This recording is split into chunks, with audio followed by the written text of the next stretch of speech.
جب بھی کوئی بھی پریشانی زندگی میں ہو، سب سے پہلے اللہ ہی کا خیال دل میں آنا. ہم سب اپنا جائزہ لے سکتے ہیں کہ جب ہم دکھی ہوتے ہیں یا کوئی پریشانی ہوتی یا دل پہ کوئی بوجھ ہوتا ہے یا ہمیں کوئی مسئلہ پیش آتا ہے یا کوئی ضرورت پیش آتی تو ہم سب سے پہلے کس کا سوچتے ہیں.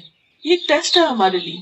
ہمیں سب سے پہلے اللہ سبحانہ وتعالیٰ کے بارے میں سوچنا چاہیے کہ وہ ہے نا. کیا مشکل ہے؟ کوئی مشکل نہیں، کیونکہ وہ ہے. جب لوگ سو جاتے ہیں وہ اس وقت بھی جاگتا ہے. جب لوگ بھول جاتے ہیں وہ اس وقت بھی یاد رکھتا ہے. جب لوگ ناراض ہو جاتے ہیں وہ اس وقت بھی ہماری سنتا ہے. لیکن شیطان جو ہمیشہ بندوں کو اللہ کے راستے سے بھٹکانے کے لیے سرگرم عمل رہتا ہے اور وہ ہر راستے پر بیٹھا رہتا ہے اور آگے سے بھی آتا ہے اور پیچھے سے بھی اور دائیں سے بھی اور بائیں سے بھی، تو وہ ہمیشہ یہ چاہتا ہے کہ بندہ اپنے رب کو بھول جائے. اور شرک کا پہلا دروازہ ہی یہاں سے کھلتا ہے جب بندہ اپنی کسی بھی مشکل میں اللہ کی طرف جانے کی بجائے لوگوں پر توکل کرنے لگے، لوگوں کے پیچھے بھاگنے لگے، انسانوں پر امیدیں رکھے اور انسانوں کو اپنا رازق اور اپنا مالک سمجھنے لگے.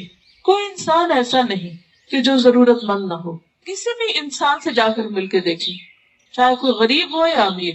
دنیا کے غریب ترین انسان کو بھی اور امیر ترین انسان کو بھی اور ان کے بیچ کے بھی لوگوں کو، سب کے سب محتاج، سب کے سب ضرورت مند ہیں اور سب کی ضروریات صرف ایک رب ہی پوری کر سکتا ہے، کوئی بندہ نہیں کر سکتا. اس لیے لازم ہے کہ ہم اول و آخر اسی کو پکاریں، اسی کی طرف رجوع کریں، اور اسی کو پکارنے کا نام دعا ہے. تو آج دعا سے متعلق کچھ چیزوں کی یاد دہانی کراؤں گی. معلوم ہم سب کو ہوتا ہے لیکن ہم پھر بھول جاتے ہیں، اور خصوصاً جب کوئی پریشانی آتی ہے تو اس وقت تو شیطان ضرور بھلوا دیتا ہے کہ اللہ تعالیٰ ہے اور وہ سنتا ہے اور وہ مشکل آسان کرے گا اور ضرور کرے گا، کیونکہ ان اللہ علی کل شیء قدیر، بے شک اللہ ہر چیز پر قادر ہے. اسے کسی سے مشورہ نہیں کرنا، اسے کسی سے مانگ کے نہیں دینا، کیونکہ سب چیز اس کے کنٹرول میں ہے، اس کے اختیار میں ہے.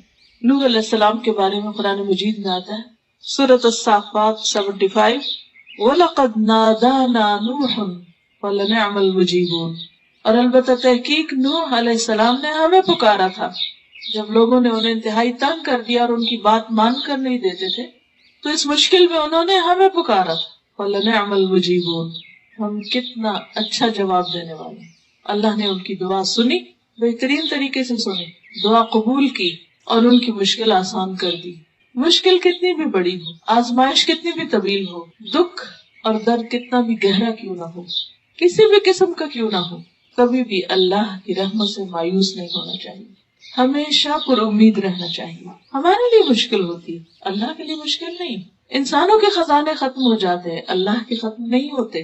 اور پھر ہماری عقل جواب دے جاتی کہ کسی مسئلے کا حل کیا کرے، کیسے کرے، لیکن اس کے علم کی کوئی انتہا نہیں. اس لیے ہمیشہ ہر حال میں، ہر موقع پر، چھوٹی ضرورت میں اور بڑی ضرورت میں اسی کو پکارتے رہنا چاہیے.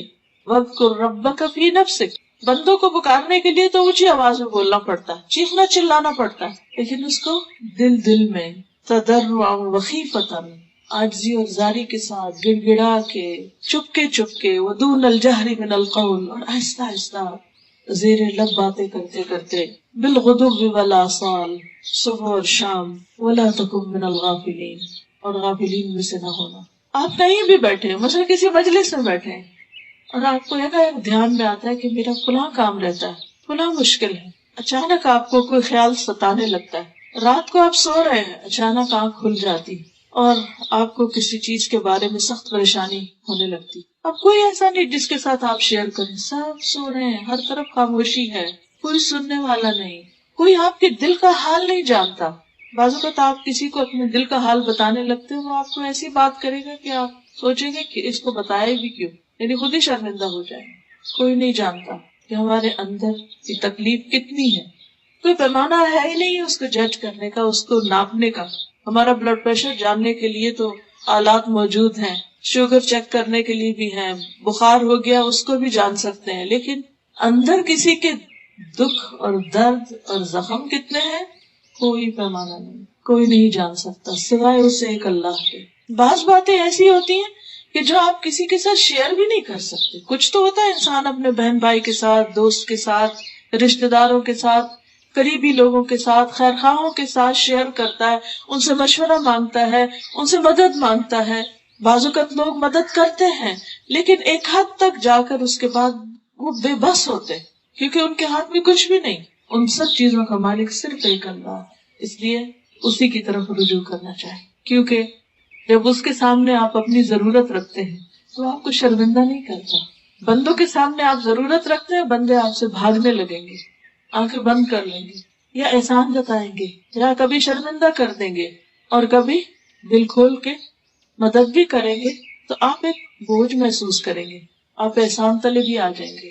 اور بعض اوقات ہو سکتا ہے کہ آپ ان سے کچھ شیئر کریں، وہ آگے کسی اور کو بتا دیں، وہ آپ کا پردہ ہی نہ رکھیں، لیکن اللہ سبحانہ و تعالیٰ آپ کا پردہ رکھتے ہیں.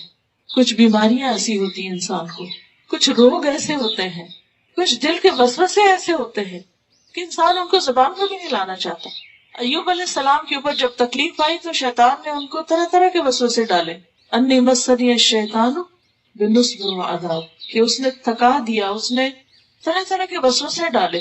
بعض بیماریاں جسمانی نہیں ہوتی، قلبی بھی نہیں ہوتی، لیکن وہ ذہنی ہوتی ہیں کہ انسان کچھ چیزوں کے بارے میں کنفیوز ہوتا ہے، سارٹ آؤٹ نہیں کر سکتا، اس کو کسی چیز کے بارے میں رہنمائی، ہدایت چاہیے ہوتی ہے، گائیڈ